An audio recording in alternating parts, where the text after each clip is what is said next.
Marcus पृथ्वी से अलग एक ऐसी खूबसूरत दुनिया, जहां के लोगों के पास जादू तो नहीं लेकिन उससे भी बढ़कर शक्तियों का खजाना था, जिसके जरिए यहां हर कोई मार्कस पर अपनी हुकूमत चाहता था। यहाँ जो सबसे शक्तिशाली होता था वो कानून बनाता था और कमजोरों को उस कानून को मानना पड़ता था। मार्कस के सबसे जाने माने साम्राज्यों में से एक था ओहान साम्राज्य, और ओहान साम्राज्य का एक बड़ा खास शहर था मेसिडोरिया शहर। मेसोडोरिया शहर के एक खुले से मैदान में आज सैकड़ों लोगों की भीड़ जमा थी। ये सभी शक्ति स्तंभ के जरिए अपनी अपनी शक्तियों के सितारों को परखना चाहते थे। इस स्तंभ पर 9 सितारे थे जिन्हें पाकर ही आप शक्तियों के अगले रैंक पर जा सकते थे। ध्रुव 3 साल पहले शक्ति स्तंभ पर 9वें सितारे को पा चुका था, लेकिन अचानक उसकी शक्तियां तीसरे सितारे पर आकर रुक गई। और तभी से ध्रुव वापस से 9वें सितारे को पाने के लिए मेहनत कर रहा था। अपनी इसी शक्ति के सितारे को परखने के लिए ध्रुव सैकड़ों लोगों की भीड़ में खड़े होकर अपनी बारी का इंतजार कर रहा था। अपने दोनों हाथों की मुट्ठी को बंद कर ध्रुव ने खुद को भरोसा दिलाते हुए कहा, इस साल मैंने जी तोड़ मेहनत की है। इस बार मेरी शक्तियां जरूर 9वें सितारे तक फिर से पहुंचेगी, जरूर पहुंचेगी। आज मैं शून्य रैंक से आगे बढ़कर एकलव्य बनके रहूंगा।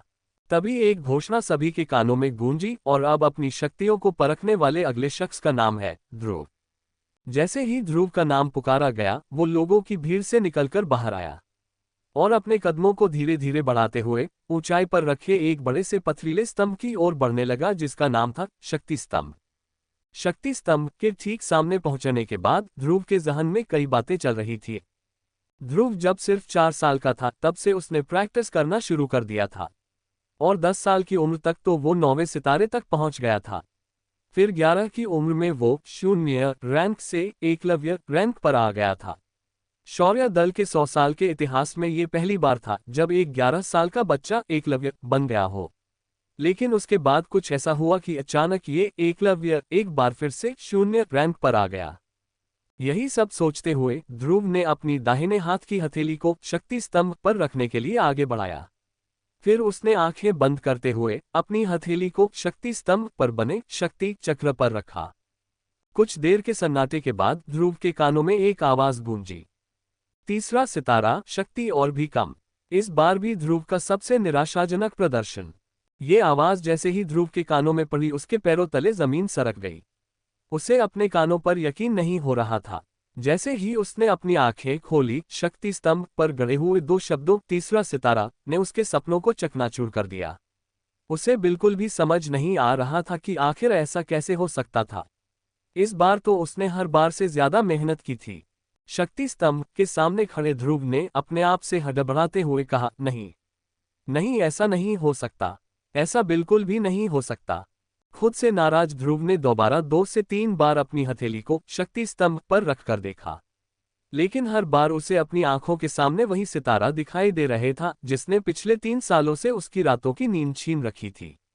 उधर मैदान में खड़े सैकड़ों लोगों की भीड़ में से किसी ने चिल्लाते हुए कहा, शून्य रैंक, चल अब नीचे आ जा। अगर बार बार शक्ति स्तंभ पर हाथ रखने से शक्तियों का सितारा बढ़ जाता तो तू पिछले 3 सालों से तीसरे सितारे पर नहीं होता।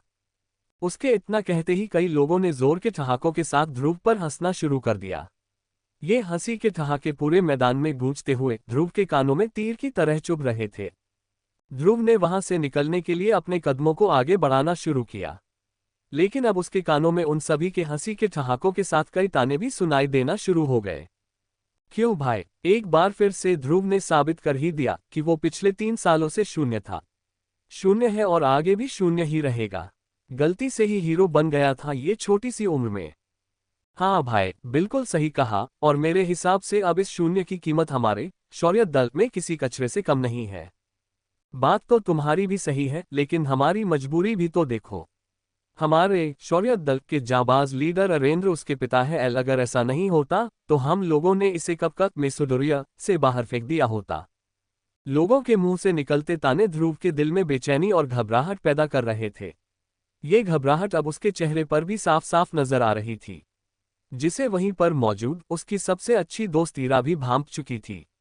ईरा भीड़ में से निकलते हुए बाहर आए और उसने ध्रुव के कंधे पर अपना हाथ रखा। अगले ही पल उन दोनों की नजरें आपस में मिली, जिससे ध्रुव की बेचैनी थोड़ी कम हुई।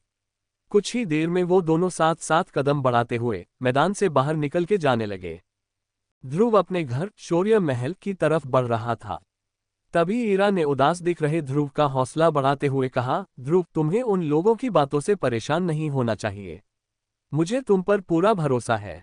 एक ना एक दिन तुम एकलव्य जरूर बनोगे। ईरा अपने सबसे अच्छे दोस्त को दिलासा देने की कोशिश कर रही थी। लेकिन इस वक्त ध्रुव के जहन में सिर्फ एक ही बात चल रही थी कि आखिर इतनी मेहनत करने के बाद भी उसकी शक्तियां क्यों नहीं बढ़ रही थी।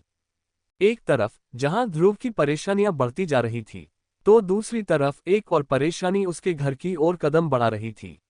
लेकिन ध्रुव उस परेशानी से पूरी तरह बेखबर था। ध्रुव और ईरा आखिरकार शौर्य महल पहुंच गए। शौर्य महल में ध्रुव के पिता अरेंद्र, जो कि शौर्य दल के लीडर भी थे, अपने दल के कुछ बुजुर्गों के साथ बैठकर किसी खास मुद्दे पर बातचीत कर रहे थे। लेकिन जैसे ही अरेंद्र की नजर अपने बेटे ध्रुव पर गई, उसके उदास चेहरे को देखकर उन्हें सब कुछ समझ आ गया। वो अपनी बातचीत को वहीं पर रोककर ध्रुव के पास गए। अरेंद्र ने अपने बेटे ध्रुव को सीने से लगाते हुए कहा, कोई बात नहीं ध्रुव, तुम मेरे बेटे हो, शौर्यदल के लीडर अरेंद्र के बेटे। अगली बार तुम्हें जरूर कामयाबी मिलेगी, हिम्मत मत हारना। इस वक्त शौर्य महल के दरबार में बैठे सभी लोगों की नजर ध्रुव पर ही थी। तभी अचानक एक लड़की नीले रंग के गाउन में अपने लंबे लंबे कदमों के साथ शौर्य महल के इस दरबार में दाखिल हुई। इस लड़की का नाम लारा जयान था। लारा के दादाजी ओहान साम्राज्य के शेरदिल सेनापति रह चुके थे और लारा अंबर दल की होने वाली लीडर थी। अंबर दल ओहान साम्राज्य के सबसे ताकतवर दलों में से एक था। ये इतिहास में पहली बार था कि कोई इतनी कम उम्र में अंबर दल का लीडर बनने वाला था। लारा को अपने सामने देखकर सभी लोगों के साथ अरेंद्र भी हैरानी में पड़ गए, क्योंकि सभी जानते थे कि ये कोई आम लड़की नहीं बल्कि अंबर दल की होने वाली लीडर थी। लारा का अचानक इस तरह से महल में आना किसी को भी समझ नहीं आ रहा था। फिर भी उसे अपनी ओर आते देखकर शौर्य दल के प्रमुख अरेंद्र ने कहा, तुम्हारा स्वागत है लारा। ना कोई खत, ना कोई खबर, इस तरह से यूं अचानक सब ठीक तो है? अरेंद्र के इस सवाल पर लारा ने अपने दाहिने हाथ से चुटकी बजाते हुए अपने बॉडीगार्ड्स की ओर इशारा किया। इशारा पाते ही वो सभी एक कदम आगे आए। वो बॉडीगार्ड्स एक बड़े से हरे रंग के बॉक्स को पकड़े हुए थे। बॉक्स की तरफ देखते हुए लारा ने अपनी तीखी और तेज आवाज में कहा, मुझे पता चला है कि ध्रुव इस साल भी अपनी शक्तियों को नहीं बढ़ा पाया, इसलिए मैं ध्रुव के लिए एक खास चीज लेकर आई हूं। इसे पीने से उसे अपनी खोई हुई शक्तियां एक बार फिर से मिल जाएगी। अरेंद्र ने ध्रुव की ओर देखकर दोबारा लारा को देखते हुए कहा, लेकिन लारा, हम तुमसे कोई तोहफा नहीं ले सकते, और वैसे भी तुम कुछ ही दिनों में हमारे परिवार का हिस्सा बनने वाली हो, इसलिए इस तोहफे की कोई जरूरत नहीं है। अरेंद्र की बात खत्म भी नहीं हुई थी और बॉडीगार्ड्स ने उस बॉक्स को खोल दिया। सभी को बॉक्स में हरे रंग की शरबत से भरी हुई बोतलें दिखाई दे रही थी। वहां मौजूद सभी लोगों ने इस शरबत को पहचान लिया था। अरेंद्र ने उस शरबत की ओर हैरानी से देखते हुए कहा, करिश्माई शरबत, ये तो बहुत ही कीमती शरबत है। हम तुमसे इतना कीमती तोहफा बिल्कुल भी नहीं ले सकते लारा। लारा ने देरी किए बिना तुरंत अरेंद्र से कहा, आप जानते हैं ना कि ये करिश्माई शरबत ध्रुव के लिए कितना फायदेमंद साबित हो सकता है। मुझे लगता है कि ध्रुव को इस शरबत को ले लेना चाहिए, क्योंकि अब तो शहर में ध्रुव के लिए तरह तरह की बातें भी होने लगी है। उसकी बात का जवाब देते हुए अरेंद्र ने कहा, मैं जानता हूं लारा, और मैं ये भी जानता हूं कि इस करिश्माई शरबत के कई फायदे हैं, लेकिन इस बात से भी इनकार नहीं किया जा सकता कि इससे ध्रुव को कोई फायदा नहीं होगा, क्योंकि उसकी शक्ति 9 सितारों से ऊपर नहीं है। और तुम ये जानती हो ही कि अगर 9वें सितारे से कम शक्ति वाला कोई इस शरबत को लेगा तो इससे उसकी शक्तियां और कम भी हो सकती हैं। अरेंद्र अपनी बात को पूरी करते उसके पहले कि लारा ने उन्हें टोकते हुए कहा, हाँ, मैं जानती हूं कि शक्तियां कम भी हो सकती हैं, तो इसमें इतना परेशान होने वाली कौन सी बात है? ध्रुव का शक्ति का सितारा तो वैसे भी 3 पर ही है, ध्रुव के पास अब हारने को बचा ही क्या है? इससे पहले कि अरेंद्र कुछ कहते, लारा की इस बात पर अब ध्रुव ने अपनी चुप्पी तोड़ते हुए कहा, मैं कभी भी अपनी शक्तियों को इस तरह से नहीं बढ़ाऊंगा लारा। तुमने ये सोच भी कैसे लिया? लारा ने भी तुरंत इस बात का जवाब दिया, अच्छा, तो फिर तुम किस तरह से अपनी शक्तियां बढ़ाओगे? वैसे ही जैसे पिछले 3 साल से बढ़ा रहे हो। लारा की इस बात का ध्रुव के पास कोई जवाब नहीं था। लारा ने अरेंद्र के पास आकर उन्हें इत्मीनान से कहा, ठीक है, अगर आप इस करिश्माई शरबत को तोहफे के तौर पर नहीं लेना चाहते, तो क्या आप मुझे इसके बदले में कुछ दे सकते हैं? लारा की इस बात पर अरेंद्र ने बिना कुछ सोचे समझे कहा, हाँ हाँ बिल्कुल, क्यों नहीं, हम तुमसे इस शरबत को लिए बिना भी तुम्हें जो चाहिए वो दे सकते हैं। लारा ने बेझिझक जवाब दिया, मेरे और आपके परिवार के बड़े लोगों ने सालों पहले ध्रुव और मेरा जो रिश्ता तय किया था, मैं उसे आज तोड़ना चाहती हूँ। लारा के मुंह से इस बात को सुनकर ध्रुव, उसके पिता अरेंद्र और वहां पर मौजूद सभी लोगों के पैरों तले जमीन सरक गई। एक पल के लिए वहां सन्नाटा छा गया। किसी को भी इस बात पर यकीन नहीं हो रहा था कि लारा ने अपने और ध्रुव के रिश्ते को तोड़ने की बात कही थी।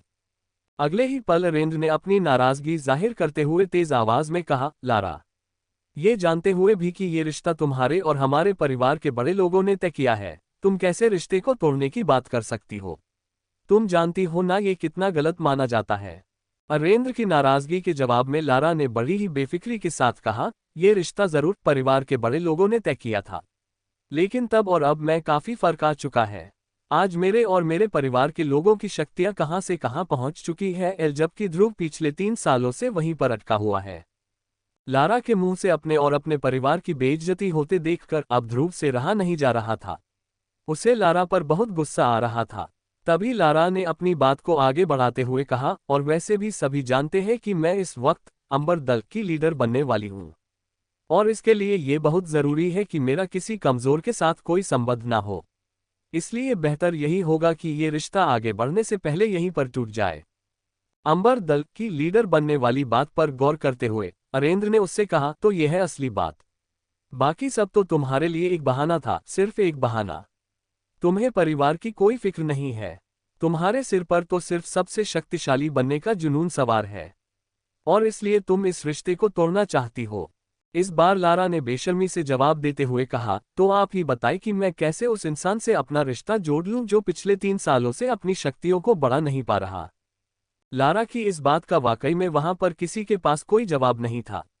तब लारा ने दोबारा उस करिश्माई शरबत की तरफ देखते हुए कहा, अब आपके लिए यही बेहतर होगा कि आप मेरी बातों को मान ले और इस करिश्माई शरबत को स्वीकार करते हुए इस रिश्ते को तोड़ दे, क्योंकि आप भी जानते हैं ये शरबत कितना कीमती है और ध्रुव के लिए कितना जरूरी है। अब ध्रुव के सब्र का बांध भी टूट चुका था। वो लारा के ठीक सामने आकर खड़ा हो गया और उसकी आंखों में आंखें डालते हुए बोला, ठीक है, तुम्हें इस रिश्ते को तोड़ना है तो ये टूटेगा, जरूर टूटेगा। ध्रुव के इतना कहते ही सभी हैरानी से उन दोनों के चेहरे की तरफ देखने लगे। तभी ध्रुव ने अपनी बात को आगे बढ़ाया, लेकिन इस रिश्ते को तोड़ने से पहले हमारी शादी होगी और उसके बाद मैं तुम्हें तलाक देकर इस रिश्ते को हमेशा हमेशा के लिए तोड़ दूंगा। बताओ, है मंजूर? ध्रुव की इस बात पर लारा ने तपाक से गुस्से में झल्लाते हुए कहा, ये क्या बकवास कर रहे तो तुम्हें मालूम भी है इससे मेरे परिवार की कितनी बदनामी होगी। तब ध्रुव ने बड़े ही इत्मीनान से जवाब देते हुए कहा, तो जो तुम कर रही हो उससे हमारे परिवार की बदनामी नहीं होगी। जब बदनामी होनी ही है तो क्यों न दोनों की हो। इस जवाब पर लारा ने तेवर दिखते हुए कहा, मुझे यकीन नहीं आ रहा है कि मैं उसी ध्रुव से बात कर रही हूं जिसे मैं कुछ सालों पहले मिली थी। ध्रुव ने बिना वक्त गवाए अपने उसी अंदाज को बरकरार रखते हुए कहा, मुझे भी यकीन नहीं हो रहा है कि कैसे तुम इस करिश्माई शरबत की आड़ में इस रिश्ते को खत्म करने के लिए बिना कुछ सोचे समझे यहाँ चली आए। इतनी बातें करते हुए ध्रुव और लारा दोनों के चेहरे एक दूसरे के बहुत ही नजदीक आ गए थे।